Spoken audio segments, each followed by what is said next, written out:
This is Mr. AI, who has an AI brain, an artificial intelligence brain, which you can think of as an LLM, large language model. And it was these large language models that made everything in AI possible. This is because large language models have intelligence. They know about this world. They know how to write programs, aka code, and can even understand and speak different languages. Now for the LLM AI brain to do all of this is split across different regions of the AI brain. And you can think of these different regions as AI conceptual layers. So let's start with the deepest layer, the innermost core being the LLM, which is wrapped within the Generative-AI, GenAI layer. And the GenAI layer is wrapped inside the deep learning layer. And the deep learning layer is wrapped inside the machine learning layer. And all these layers essentially make the artificial intelligence AI layer as a whole. And here's some further context to some of these layers. The machine learning ML layer is systems learning from data, whereas deep learning DL is brain-inspired neural networks. And generative AI, GenAI, is where content can be created on the fly by the AI. So where does the LLM get all this data from? So the LLMs are trained or built based on data from the internet, and it can consume this data in seconds or minutes compared to a human, which could take years. And the sources could be anything on the internet, from public forums, social media networks, articles, books, etc, etc. So pretty much anything on the internet is available to the AI and the LLM. So the artificial intelligence can be far more superior than the human, but it does lack in certain areas, but more on that later in the video. So since the LLM is trained with real-world data from the internet, that could be anything ever published on the internet, be it past, present or future. But there is a caveat known as a knowledge cut-off date, which is the date that the model was last trained. So if this date was 2026, then all data before 2026 would be available, but anything posted since 2026 would not.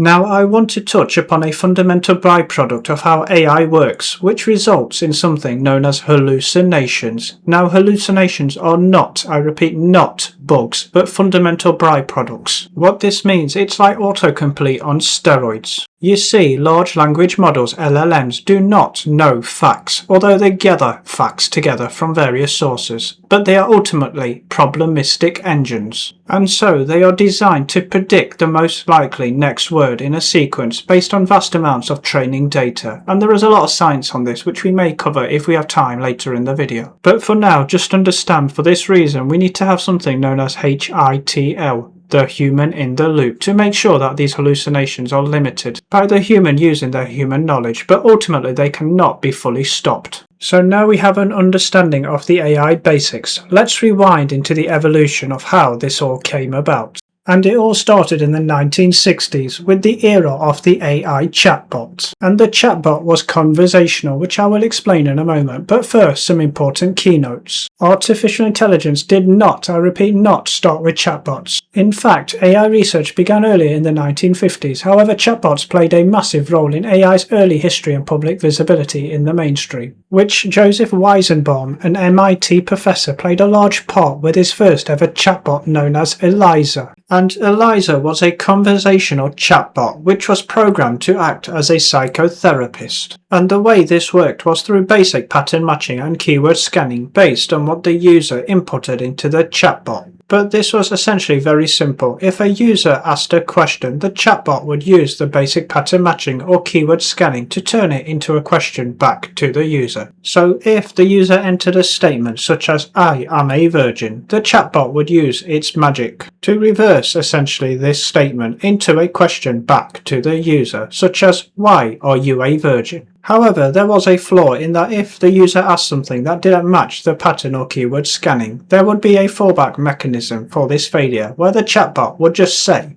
"Please go on," or "Please tell me more." Now, believe it or not, back then, people thought this was a real human having a real human conversation with them, and this led to something known as the Eliza effect. Now that Eliza effect is obviously nothing compared to today, but this gives you the historical context. Now that was the chatbot era from around 1960s to the 2010s. Now I want to briefly touch upon the era in 2010 known as the voice assistant era. Now the voice assistant era is very self-explanatory, where basically the voice gets converted to text, and essentially many big tech companies launched various technologies around this, such as Apple with its Siri and Microsoft with its Cortana Alexa, and Amazon with its Alexa, and even Facebook offered a business-related chatbot, an evolution from the old-school chatbots.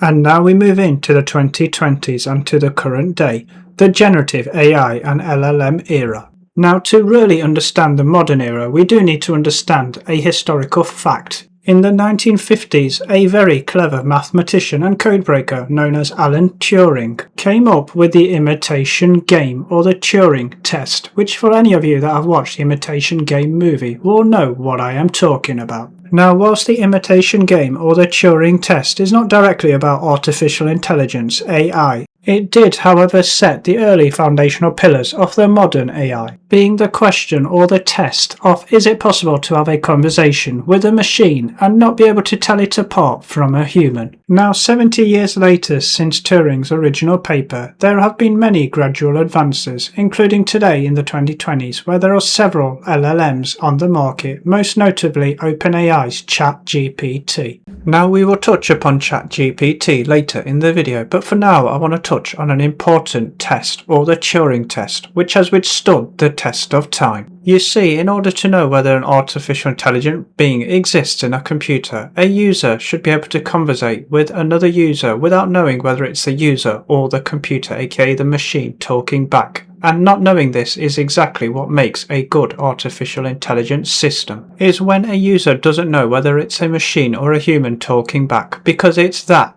damn good. And this test is still used today in large parts, and that's why Alan Turing is widely regarded as the godfather of AI. You see, even many years later, the Turing test served as the ultimate public benchmark and milestone for the ChatGPT. Now, the ChatGPT came many years after Turing and even the World War years, but the ultimate test was still relevant today because it brought OpenAI, the creators of ChatGPT, to global fame by passing the Turing test, by proving the viability of large language models, LLMs. So how does ChatGPT work, and how does this relate to the modern era and this historical tie-in into Alan Turing's test? Well, let's get into it. So ChatGPT, the product, was founded by a non-profit organisation at the time, OpenAI, which was founded in 2015 by some very clever tech leaders and researchers, including Elon Musk. And ChatGPT was released to the public in November 2022 as a free research preview, but it quickly went viral, surpassing 1 million users in the first 5 days. And that was GPT version 3.5, and since then, in the current time of the video, we are now up to ChatGPT version 5.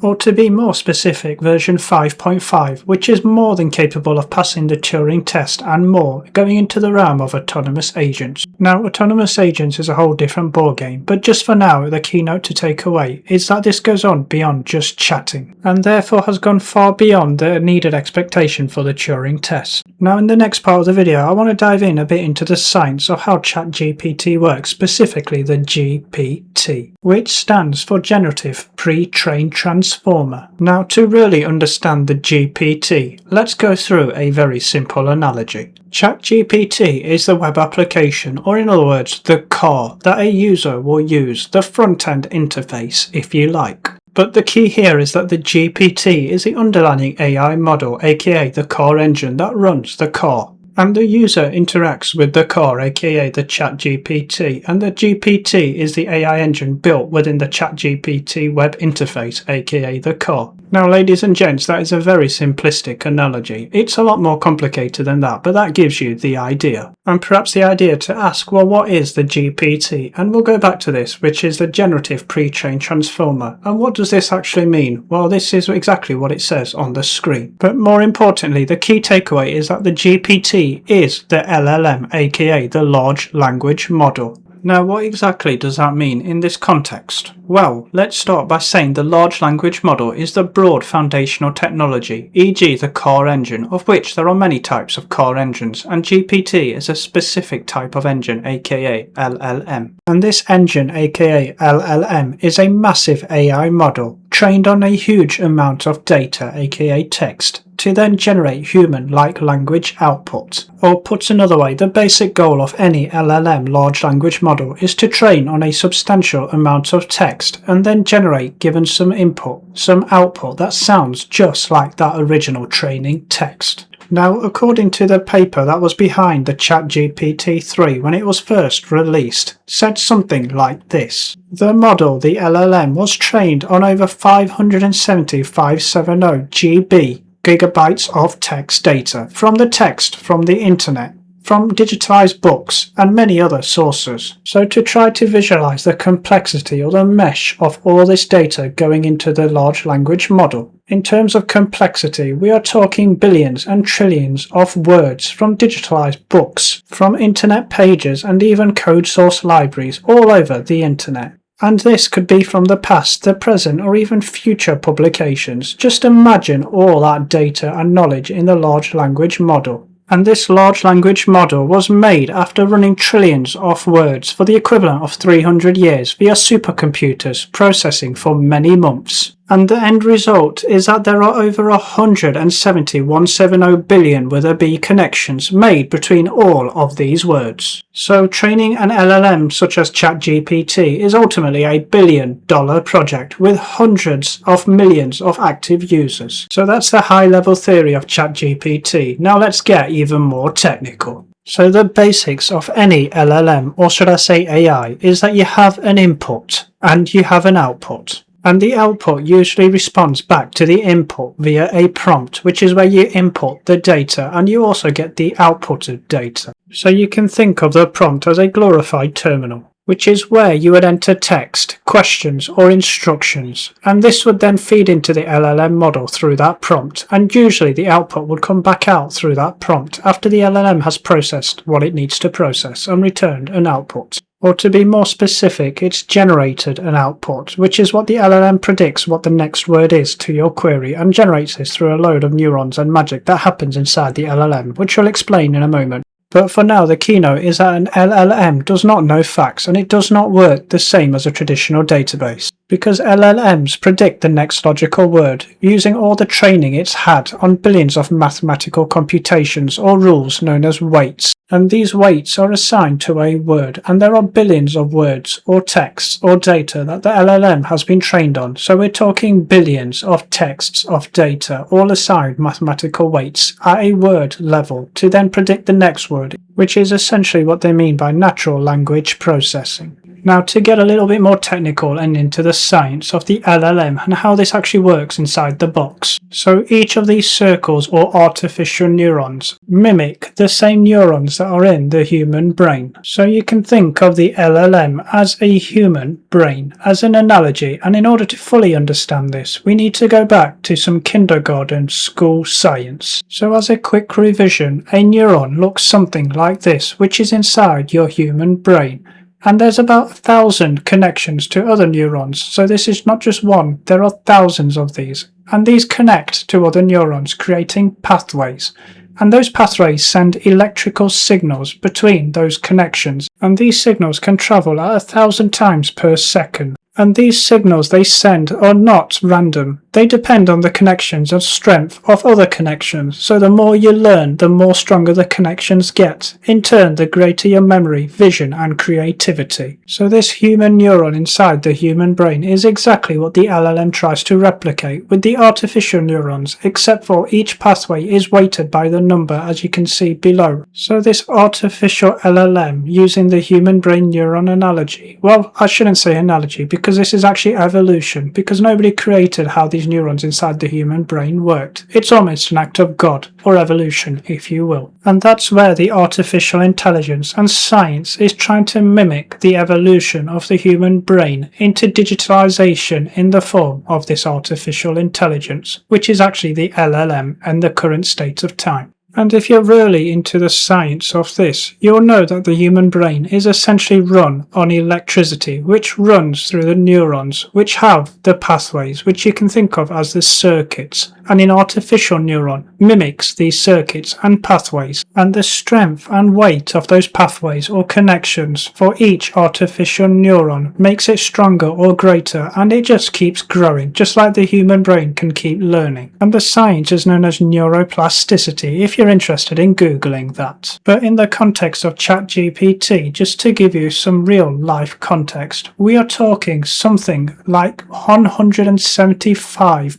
billion different weights, aka pathways or connections, that all come from a lot of model training, and this allows the model to predict the next word based on all these mathematical weights of all these connections of what the strongest word is for the next word in the sentence. So that is a simple way of explaining how the LLM inside works, but this is a lot more complicated in reality, so much so that it would blow your brain. Actually, let's try exactly that by going a little bit deeper, by looking at some key terms that you may come across in your general AI life. And in order to understand these terms, let's just recap very briefly what we've learnt and how this maps to a specific key term. So hopefully you now understand that an LLM essentially assigns every word in the English language a number, and these numbers can be used statistically to determine how often each word is used next to another word, aka build a natural language sentence, which are based on mathematical weights of correlations grouped together and clustered of words that are commonly the same. So to explain this, let's imagine we have these words: house, sports,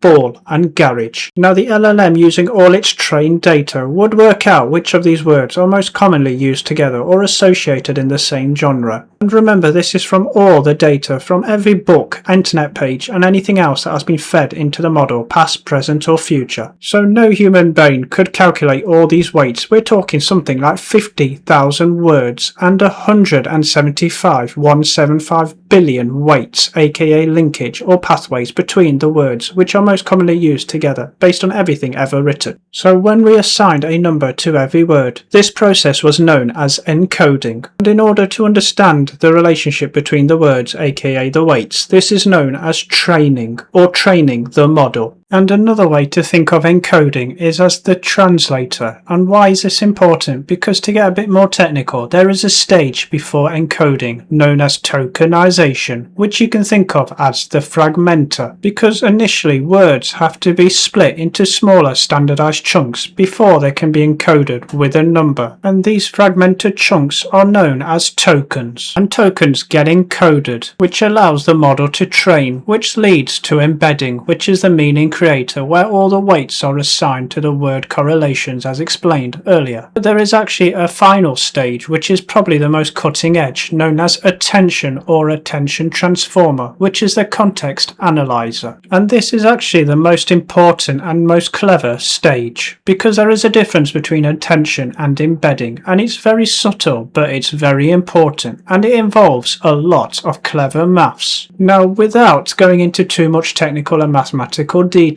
essentially attention understands nuances that the basic embeddings may miss, because embedding might make the link between the words explained earlier, such as house to garage and ball to sports, because that's just how those words are closely related to each other in most contexts. But this is where dynamic context comes into play, aka the attention transformer, which is usually placed just before the outputs, and you can think of this as an AI equivalent of a sentient AI being in the loop to check that the context for the human actually makes sense, rather than just relying on the embedding. Because, for example, the output might require something that overrules the weights from the embedding stage, even though the weights might be quite high. There might be a subtle nuance or a difference, such as a sentence like the following: there was a house with a garage where children play sports with a ball. And that might be the exact output that the user wanted from the prompt. But this sort of human sentient understanding type thing is important, because going by just embeddings, you would have not probably got that correlation between those words and that needed specific output.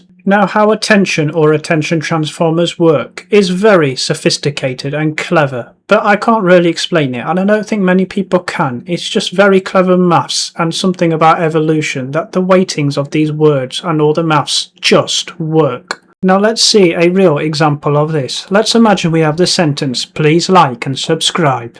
And this can be split into tokens, which would be 4 words like please, like, and subscribe. These 4 tokens could then be encoded into numbers, such as those 4 numbers shown on the screen. Then these tokens are sent to the embedding stage, where the tokens are put into a multi-dimensional mathematical space, which turns each number into a long list of numbers, known as a vector, that mathematically defines the token's meaning, relationships, and context. And then the attention stage looks at all the embedded tokens simultaneously and calculates how important every single token is to every other token to form a human sentence. And I want to reiterate at this point an important keynote. LLMs do not read letters or words, they read tokens.